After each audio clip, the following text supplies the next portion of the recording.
ایک بہت بڑی مسجد جس کا نام مسجد توبہ ہے، اس مسجد کے وہاں بننے سے پہلے وہ جگہ بہت برے کاموں کے لیے جانی جاتی تھی۔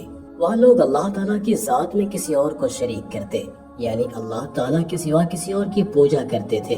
7ویں ہجری میں ایک مسلمان بادشاہ نے اس جگہ کو خریدا اور وہاں پر وہ مسجد تعمیر کروائی جس کا نام مسجد توبہ رکھا گیا۔ ایک نیک دل لڑکا جو بہت زیادہ غریب اور عزت نفس میں مشہور تھا، کسی کے آگے ہاتھ نہیں پھیلاتا تھا، اللہ پاک نے اس پر کرم نوازی کی۔ وہ عبادت کیا کرتا، اللہ تعالیٰ کا ذکر کیا کرتا۔ اسی مسجد توبہ کے اندر ایک کمرہ تھا جہاں پر وہ نوجوان رہا کرتا تھا۔ اب اس سے امتحان کچھ اس طرح لیا گیا کہ 2 روز گزر گئے لیکن اس نے کچھ کھایا پیا نہیں اور نہ اس کے پاس کھانے پینے کے لیے کوئی پیسہ موجود تھا۔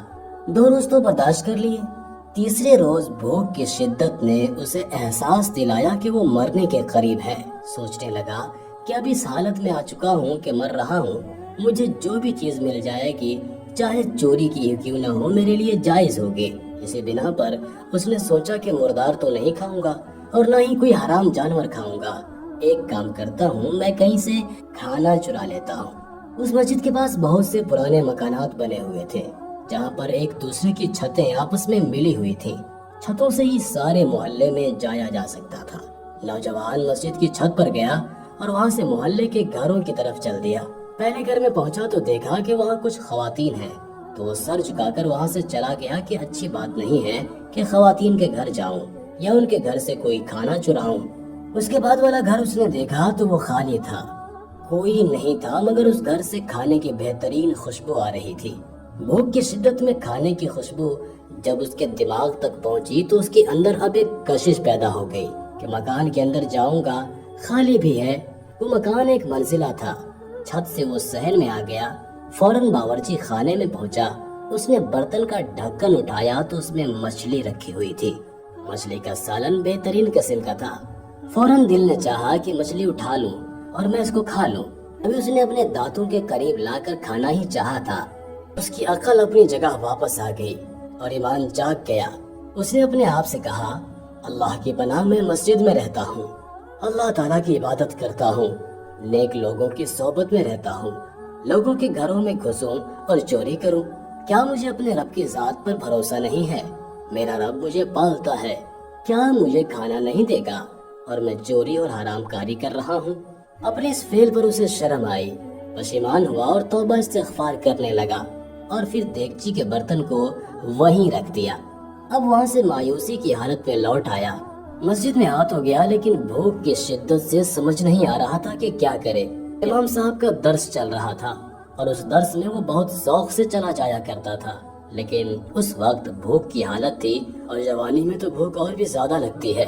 بھوک کی وجہ سے اسے سمجھ نہیں آ رہا تھا کہ وہ کیا درس دے رہے ہیں، مانو جیسے ذہن اس کی طرف لگ ہی نہیں پا رہا تھا۔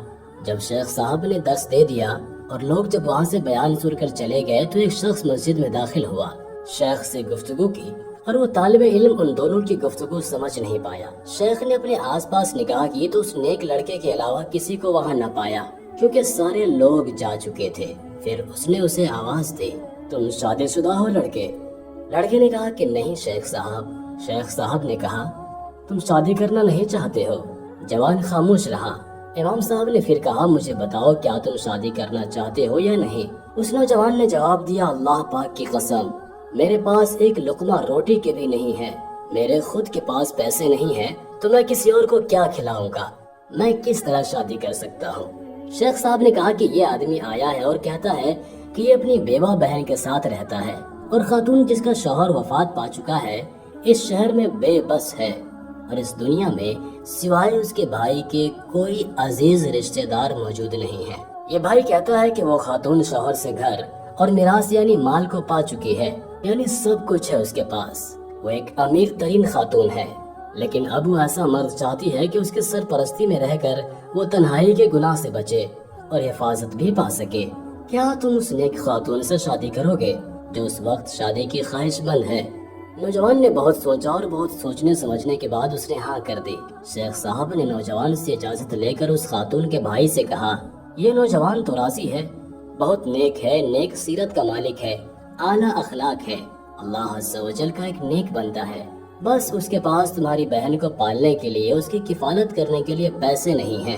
کیا تم قبول کرتے ہو ایسا شخص اپنی بہن کے لیے؟ تو وہ کہنے لگا کہ میری بہن کے پاس اللہ کا دیا ہوا سب کچھ ہے، بس اسے ایک نیک شوہر چاہیے جو اس کی عزت کی حفاظت کر سکے، اور تم ایک بہترین شوہر ہو، کیونکہ وہ اب تنہائی کی زندگی گزارنا نہیں چاہتی۔ شیخ صاحب نے کہا کہ یہ تمہاری بہن کے لیے بہترین شوہر ثابت ہوگا۔ اسی وقت اس خاتون کے بھائی اور 2 گواہوں کو بلا کر عالم دین نے نکاح پڑھوا دیا۔ نکاح ہو چکا تھا۔ خاتون جو کہ حجاب میں تھی، ان کا چہرہ کسی نے بھی نہیں دیکھا تھا۔ شیخ صاحب نے کہا، اے نیک بیوی، اپنے شوہر کا ہاتھ تھام لے اور اپنے گھر کی طرف اس نیک شوہر کو لے جا۔ خاتون نے اپنے شوہر کا ہاتھ تھام لیا اور اپنے گھر کی طرف اپنے شوہر کی رہنمائی کی۔ جب گھر میں داخل ہوئی تو اپنے چہرے سے نقاب اٹھایا۔ وہ نوجوان اپنی بیوی کے حسن و جمال کو دیکھ کر حیرت زدہ رہ گیا۔ حسین بیوی سے جب نظریں ہٹی اور گھر کی طرف گئی تو دیکھا کہ یہ وہی گھر ہے جس میں وہ داخل ہوا تھا۔ یہ تو وہی گھر ہے جس میں چوری کی غرض سے گیا تھا کہ میں کچھ کھا لوں، لیکن میں نے کھایا نہیں تھا۔ ابھی اسے اپنے سوالوں کا جواب نہیں ملا تھا کہ زوجہ نے اپنے شوہر سے پوچھا، آپ کو کچھ کھانا ہے؟ وہ تو پہلے ہی بھوکا تھا۔ اس نے کہا ہاں۔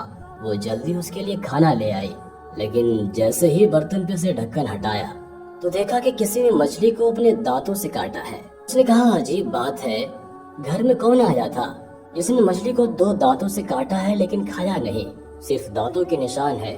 وہ نوجوان جو پیچھے کھڑا ہوا تھا رونے لگا، رو رو کر بلکنے لگا، تڑپنے لگا اور کہنے لگا، میں آپ کو اپنا قصہ سناتا ہوں۔ اس نے پورا واقعہ سنا دیا کہ وہ کس طرح بھوک کے ہاتھوں مجبور ہو گیا تھا۔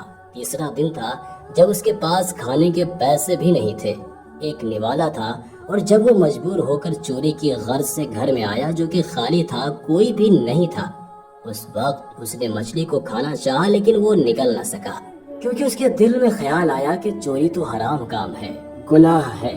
کیا میں اتنا مجبور ہو گیا ہوں کہ میں حرام کام کروں؟ کیا مجھے اپنے رب کی ذات پر بھروسہ نہیں ہے کہ وہ مجھے کھلائے گا اور پلائے گا؟ آج دیکھیں، میں آپ کا شوہر بن کر اس گھر میں کھڑا ہوں، کل تک میں اجنبی تھا۔ بیوی نے کہا، بے شک یہ آپ کی امانت داری اور تقوی کا نتیجہ ہے کہ آپ نے اللہ تعالیٰ سے ڈر کر مچھلی کو کھانے سے اپنے آپ کو بچایا، تو اللہ تعالیٰ نے سارا گھر اور گھر کی مالکہ کو حلال طریقے سے آپ کو عطا کر دیا ہے۔ سبحان اللہ۔ دوستو، جو کوئی بھی اللہ پاک کی خاطر کسی گناہ کو ترک کر دیتا ہے اور تقوی اختیار کرتا ہے تو اس کے لیے اللہ تعالیٰ بہترین چیز عطا کرتا ہے۔ وہ چاہتا تو چوری کر کے مچھلی کھا سکتا تھا، لیکن اس نے ایسا نہیں کیا۔ ہاں، بھوک کی شدت تھی، بھوک سے پریشان تھا، اس نے چاہا تھا کہ یہ کام کر لو کیونکہ وہ بھوک سے مر جاتا۔ مردار نہیں کھایا، چوری کرنے گیا، لیکن اندر کا جو ضمیر تھا وہ نیک انسان تھا۔ اس نے کہا، نہیں، چاہے کچھ بھی ہو جائے تم حرام نہیں کھاؤ گے۔ اللہ تعالیٰ نے اس گھر کی مالکہ کو اس کی بیوی بنا دیا اور اسی کھانے کو اس کے لیے حلال فرما دیا۔ امید کرتے ہیں کہ آج کی یہ ویڈیو آپ کو ضرور پسند آئی ہوگی۔ ویڈیو کو لائک کرنے کے ساتھ ساتھ دوستوں کے ساتھ شیئر ضرور کر دیجیے گا۔